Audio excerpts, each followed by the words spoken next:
Welcome, everybody. Welcome to Freedmen. And today, there's a few topics I'm going to talk about. First, I'm going to talk about, let's go straight into the Bill of Rights. The Bill of Rights is in the Constitution, and that's the first format of our rights and laws that govern the land. And so, you have to use the Bill of Rights as the foundation of anything that you want to do or institute in America. You gotta make sure it don't go against the Bill of Rights first. Now, when it comes to that mandate, now they mandate people to have, this shot. Now, just like you can't control a virus, you shouldn't be able to control people, especially on their personal property. Slavery is supposed to have been done away with. So you doing a executive order or a mandate or whatever you want to call it, telling people to put something inside their body that's not what they had when they came out, when it was given life. That goes against the Bill of Rights, the Constitution, and it goes against a lot of people, religious and personal ideals. So since that's what the country is founded on, you shouldn't be going against that. And all I see is problems coming up in the future. We already have problems in Chicago when they mandated, half of the police force said, I'm not doing it. So when the police force, and it's about they're going to furlough them, they're going to be off without pay, well, what's going to happen? If people start looking and they see half of the police force out, even those who so-called to be model citizens, when things going a little bit crazy, who you going to call? Especially to protect your stuff. Because it's not as if the hood going to be going crazy and, eliminating the stuff that we have, because we don't have much. So when you taking your buffer that's protecting your community and these other prominent communities that you feel bring revenue to the city, what's going to happen then? So I don't want to stay on that too long. I don't get into the vaccination easily. I say it's your choice. If you want to get it, get it. If you don't get it, you don't get it. Because anywhere it goes, it doesn't stop the spread of the coronavirus. What you want to do is control how it spreads. Now, it's a big push saying that the Black community has the reason why the Black community has the highest rate of COVID, like we acceptable and all that. No, to be logical about it is because we are a big open community, and when I mean big open community, people own stores. They bring resources, goods, they travel in and out of our community at will. We don't do that to other communities. So it can go to show or logically put that the associations they have outside of our community, then coming, having contact with us, is giving us that high rate of COVID. Let me give you an example. Black people don't go out the country at high rates, not freedmen. You don't go out the country at high rates. We even though we in ghettos and all that's so-called, or our middle class community, it's not really middle class anymore. We basically stay around our people in those circles unless we go to work farther out, if they have a job or go to school. Okay, so that's our dynamic. Now, who comes into our community and sets up shop and wherever? We got people that own clothing stores that don't look like us, people that own the gas stations that don't look like us, people that own servicing places that don't look like us. And what I mean by servicing places, the Dunkin' Donuts, mostly foreigners. You got Chinese food restaurants. What else? You got these fast food restaurants, Baba's and other restaurants, all those in our community. Even when it comes to the police and fire department, 70% of the people that's in the fire department is Caucasian. So, they do trips, go out of town, come back and all that, and then bam, they come in our community and they work and they service and they go back home. How do we know they're not bringing a spread? And it's not nothing racial or anything about it. That's just common sense. If you have a home and all these people live in your house and everything's been fine, and then you have a visitor come and that visitor leaves and then something's gone wrong, the first thing you should do is look at that visitor. That's the first thing you look at.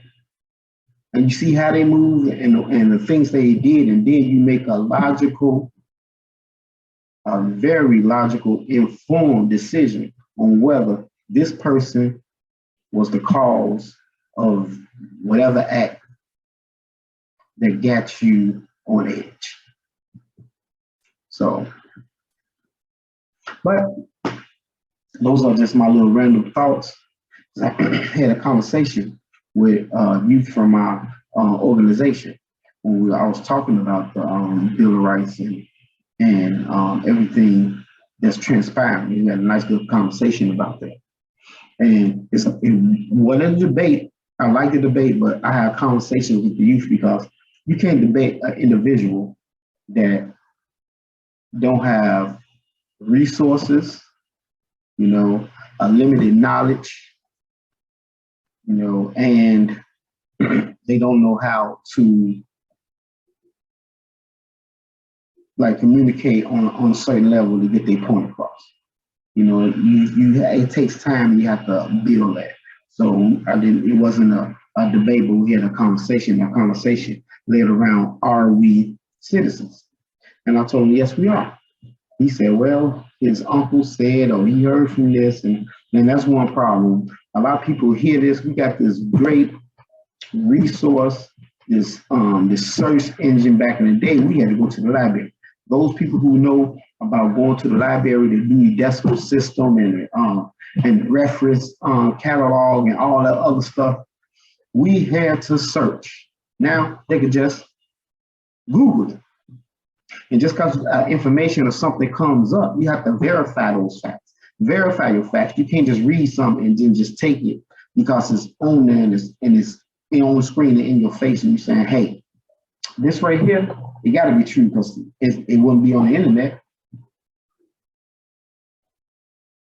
A lot of people used to say that, but now you see, just like on Facebook, you try to post something, first thing to say is, our fact checkers has looked into them and found out this is inaccurate or fake news, and they don't post it. Who are your fact checkers first? And I want to know what position they sit on and how did they fact? How did they come to the agreement that this wasn't fact? Show me your resources. Because you can pop up and say, no, this not true, it's fake. Because you said so. You gotta be like, it's fake because this, and this. That's how you form an argument. The arguments that most people are forming nowadays are off emotional and thoughts from other people that can't be supported.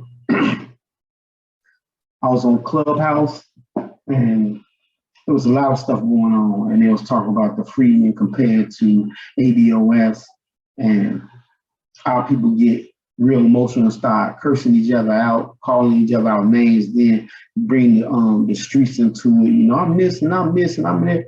Every community got their groups and their organization. Every community can get granted. You're not the only one.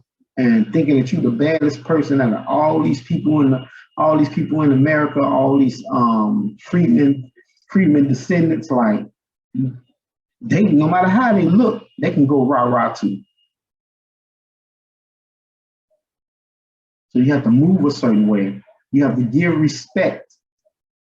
You have to sit back and dissect what an individual says, how they moving, or what, and if this is a good or bad thing. No individual or person is above approach. We should be critiquing everybody, especially if you start from the foundation or the basis that of if this individual carrying the culture and the lineage that I have. You can be an African American, you can be a Black American, you know, you can be Black, you can call yourself all those, which is a problem within that, but it don't describe your lineage and your connection to this country and what this country sees you at and should be doing for you.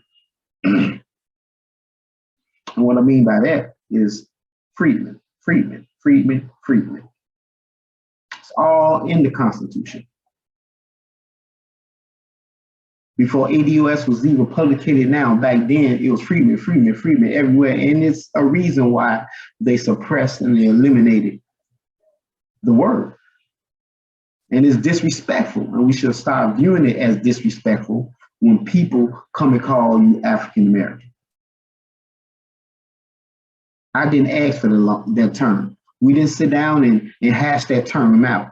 There's nothing, African American is an empty term. There's nothing you get from that. They don't even solidify our culture or our people. It's just making you a conglomerate of groups put together. Because if you are American now, but you come from the continent of Africa, they got a lot of countries in it.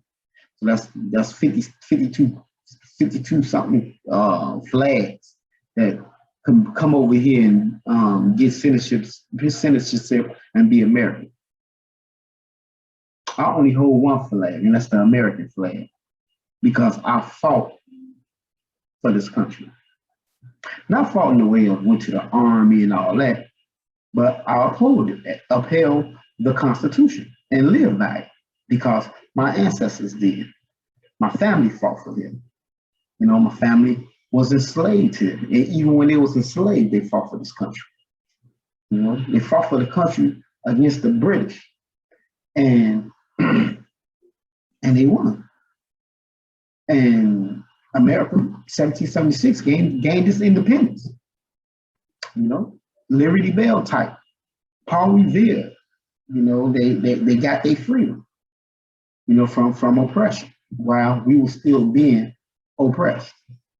So slavery was still going on, even though we helped and was instrumental with them winning that war. So now we fast forward all the egregious things that we went through. Because our forefathers, even though we fought for independence and all that, they still viewed us as less as a man, most of them, and they had slaves. So if that's not your history or lineage, now it's something that we need to talk about. We can even go back when we talk about African American. Let's look on the flip side to the African side. Now we have to have a conversation. Were you the tribes that conquered my tribe or did whatever you did to sell my tribe off into slavery? Because remember, it was called the triangle trade. They was trading stuff. So what did you get in order to send your people into bondage? But you didn't view it as your people because we was a different tribe. What did you get to send that other tribe into bondage? Because once that tribe is wiped out and gone, that tribe is no longer in Africa. The tribe is gone. So when people talk about, oh, you from West Africa and you from Ghana and all that, back then we didn't have no allegiance to countries like that. It was tribes. So my tribe was uprooted. So I'm not even there anymore. There's no one keeping the name of my tribe or the people there because it was wiped out by surrounding tribes and sold off into slavery. So we was uprooted people and we was put someplace else.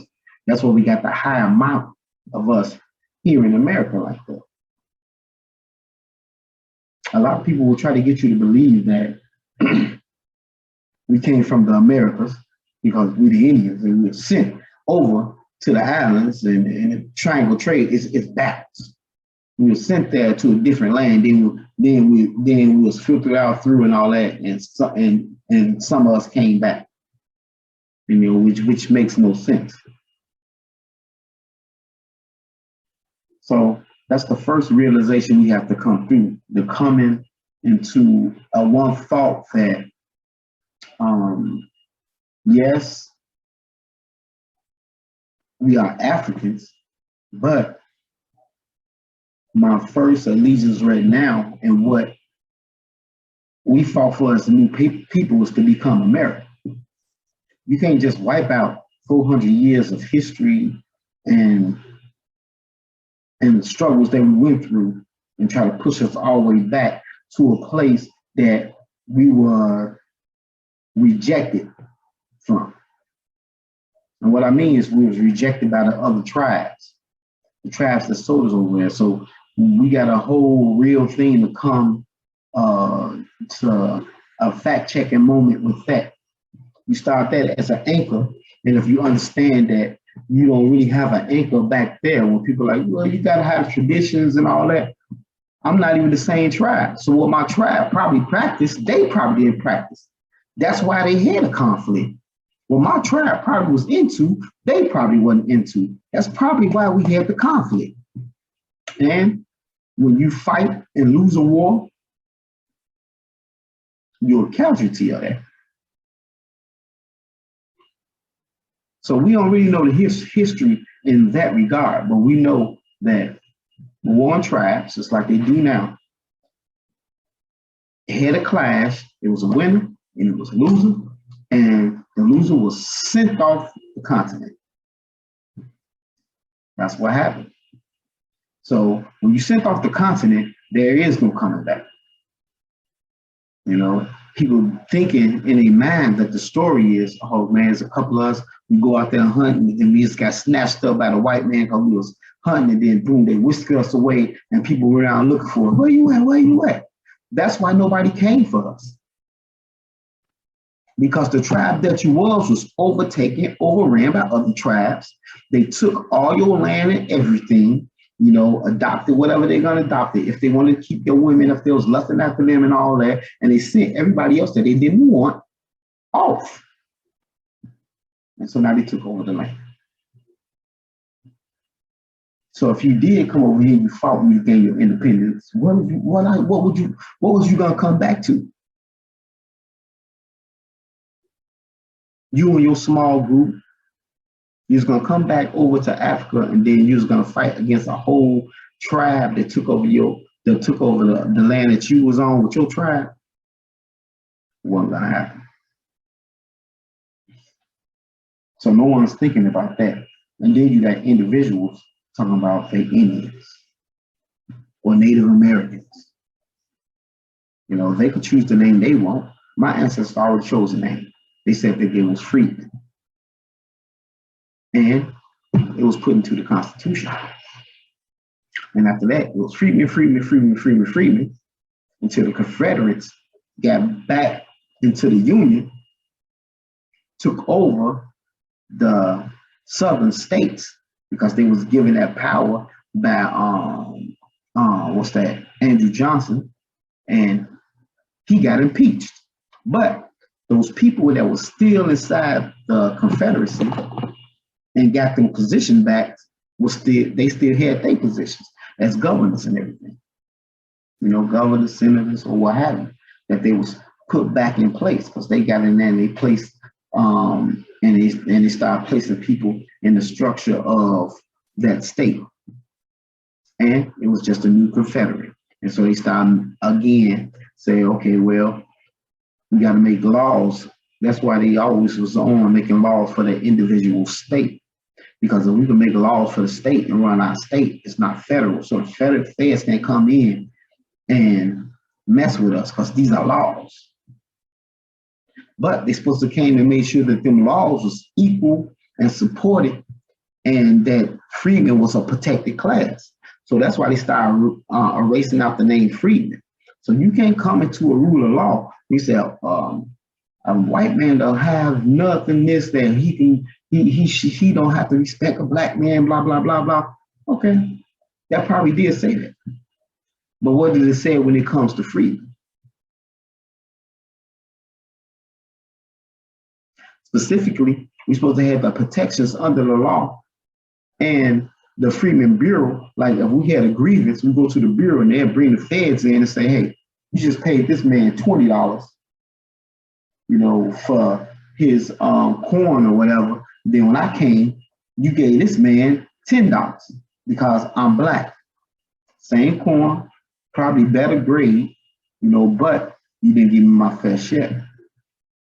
And since it was already there, it was like take it or leave it. So what you gonna do about it? Those were the situations we was under. What's supposed to happen is the federals was came to the state, will say it's bogus, you did this, so give him the rest of his money or give him his product back. And then you fine them and you put the and then you charge them under the law for breaking the agreement that you have with the freedmen. That's what's supposed to happen, but that's not happening. It's just like to this very day, you got people that got college degrees, and we're not even making as much as a white person that got a high school diploma. That shouldn't even be happening. We got the same position, and this person getting paid more than me, and we got the equal experience and education. Why is that happening? Because we don't have our Freedmen Bureau. They're supposed to come in and not mediate, but not just mediate, but come in and look at something and see the injustice and fix it. To hell with the Department of Justice. There's no justice in that for us. So we don't have people in place to help us with whatever justice claim that we try to force forward. Because those individuals, if you haven't proven yourself to be on our side, then why should we trust you? Because you say that, oh, I mean well for you, that y'all know how to come specifically to the black community to get votes, but you don't know how to come here specifically to help us with our financial and wealth gap and medical problems and everything we have in our community. That's not specific, but you know how to be specific when you want our votes. You know how to wear them, you know how to wear them Chuck Taylors. You know how to talk in a certain way. You know how to say that, oh, yeah, I puff a little weed every now and then. Oh, I listen to Jay-Z. You know how to do all that because you know directly and specifically who you're talking to. But when I say, oh man, our country, our cities is crumbling, especially the part where the freedmen stay. First thing you look like black people. Oh no, we got stuff for minorities. What does that mean? A woman is a minority. I'm gonna tell you about a trick how they threw it all the time when it came in 1865, when we first had the Emancipation Proclamation. That was the first Civil Rights Act, and they tried to squeeze women in then, but it was rejected because you had abolitionists then, men who really was against slavery and oppression of black people. But I don't think we have that anymore. It seems like there's no individual or no other culture willing to stand up for the oppression that we are going through in this country. Nobody. I don't see anybody. People come to our community and they take and they pull out and they lie to us and they think that we're just supposed to sit here and take it.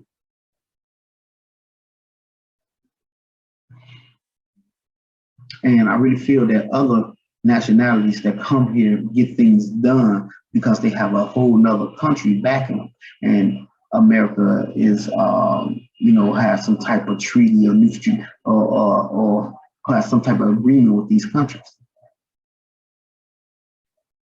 So you don't want to upset a country where you're getting something from it. So Kamala Harris, she's an Indian, and she made sure that she got her people the right to come over here and get citizenship to a certain percent. And she did what she was supposed to do for her culture. But what you look into is, how did you get the opportunity to do that? You blended yourself within our culture and you paraded yourself as one of us to gain support. And then once you got where you needed to go, you turned your back on us and haven't said anything now. But she was honest. When they asked her, they said, they specifically asked her, and y'all did not listen. They asked her, they said, will you do anything? What would you do specifically for Black people or African Americans? How they phrased it. And she said, will I do something specifically for Black people? No. She said it happily with a smile. And that's really when a backlash came that pushed her out, because they really wanted her to be the first woman president. But we kicked back on her. Like, oh no, she said no, she this and that, and they knew they had a problem. You know, so they knew that women and most white people wouldn't have no problem with her, but we had a problem with it. And then here comes bam. They said, okay, we're gonna bring Joe Biden in. You know, and they needed Joe Biden, you know, in comparison with Kamala or Kamala, whatever how her name is. I really heard her say her name, but Miss Harris. So they both came together, Democratic ticket, and a lot of people promised things, and they promised things to the people who voted for us. Black people voted in high rates, and like in 80%, a little bit above 80%, staggering, but not getting a thing. They just gave some to the HBCUs, and the money that he promised to the HBCUs, then he cut the funding that he was going to give it to them, and then he made another addition to it, old Jim Crow switcheroo. He said, okay, well, the money go to HBCUs, but it also can go to institution that has a certain percentage of people of color or minorities. That's what they put it, minorities. A certain percent of the minorities, so they could qualify too. So now white institutions that don't need the money, they have a certain percentage of Black minorities, because they don't have to be Black, it's got to be minorities. So they're gonna count their women, their Asians, their Black people, or whatever, and they're gonna get their percentage, and bam, there you go. So once you put that minority in there, you might as well say you're not giving nothing to Black people, because you go into the institution, and you know there's more women than men in the institution. I bet there's more women there. So you can say half of your institution, or almost 50% of your institution is minority, right? So that's the game that they play on us. So we got to play our own game. I'm a freedman. Now, that's in the Constitution. That's what Frederick Douglass was.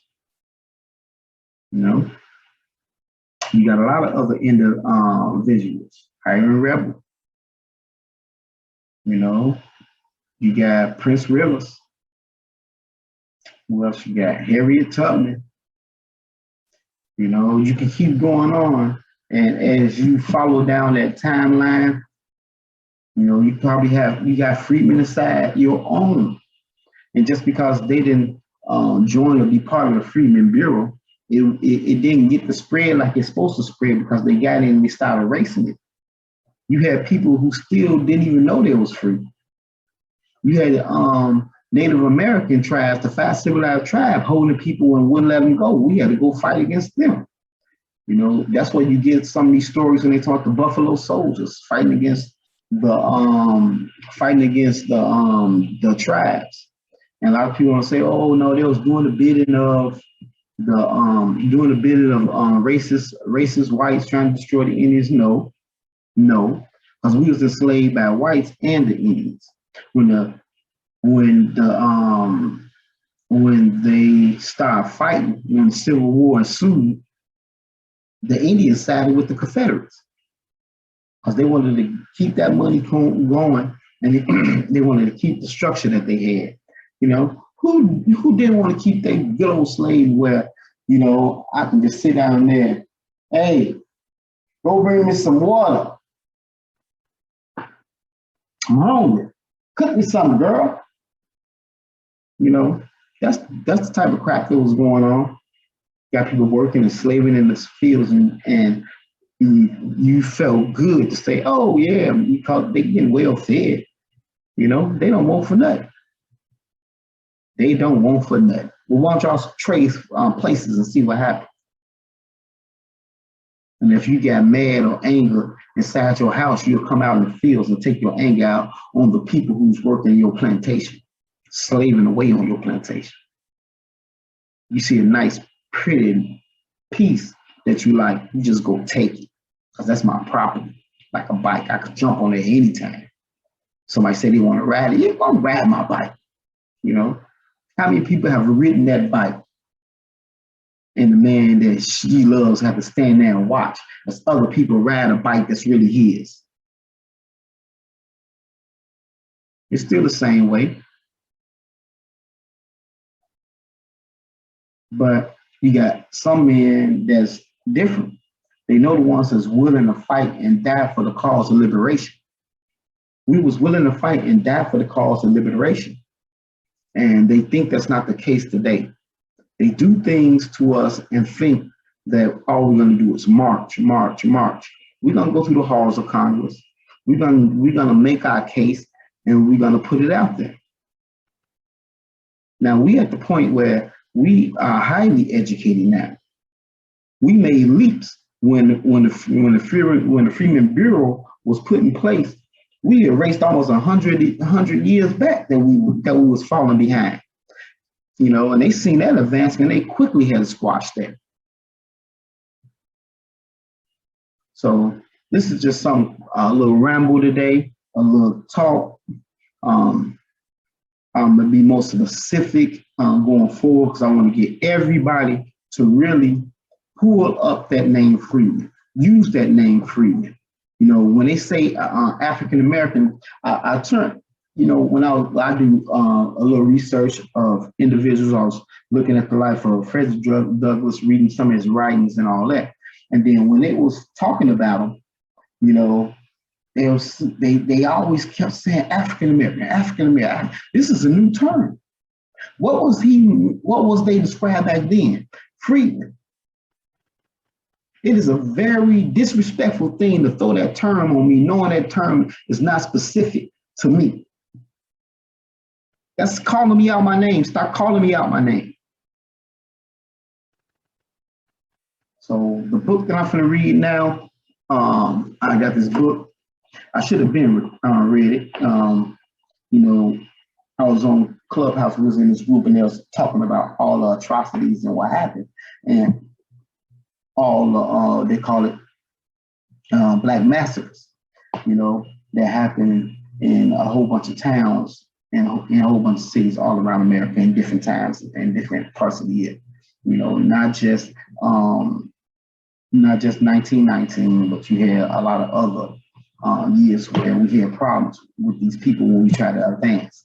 And the book that I'm going to read is 1919, the year of racial violence. How African Americans fought back. I still don't like them African Americans. African Americans didn't fight back. Freedmen fought back. There is no overflowing African people that identifies as African outnumbering us. So there's no such thing as African American. Stop putting the African before the American. We are Americans. You see that flag waving in the back? You see them brothers going to free their people because they had something to fight for. That's how the North won over the South, because they was losing. And it was regrettable. They was like, man, we got to win this because if we lose, we're going to lose everything in the North. And they're going to take over and then they're going to spread. And then we're going to be under their rule. So what can we do? Man, we got to get these black folks guns. We got to get these black, and they still didn't trust us. We got to get these black folk guns, but we're gonna be the we're gonna be the ones controlling it though. We're gonna be the officers, you know. And we still have racism there. Oh no, they may shoot their own people and all this crazy stuff. So we got a lot of work to do for our own unity. Our unity equals our liberation, because without being liberated in the way on where we have upward mobility and the protection from our fellow people or our fellow countrymen who don't look like us. No, we need protection from them. Just because you say you're not racist doesn't mean you're not racist. You can hear them talk about all the time. Ain't nobody tell me that Joe Biden is not racist. I look at everything that he done and how he say and things that he do. When he was talking about those thugs and beating on his mama, and we got to make sure we quell that. We not even in your community, but you got to protect yourself from us. So you got everybody with that narrative who is white, mostly. They're not even in our community, but they need protection from us. Ain't that crazy? So when all I do is, so when they see us, like, oh, there are those people we need protection from. So now we got to watch. You know, and there's a lot of other stuff he did. You just go look it up, look inside since Joe Biden been working in politics and aligning himself with racists, you know, as they was his mentors. When somebody mentor you, that means they teach you things on how to be. You can't just disregard their racist ways. Come on, man. Let's be intelligent. So thank y'all for coming in, listening to me.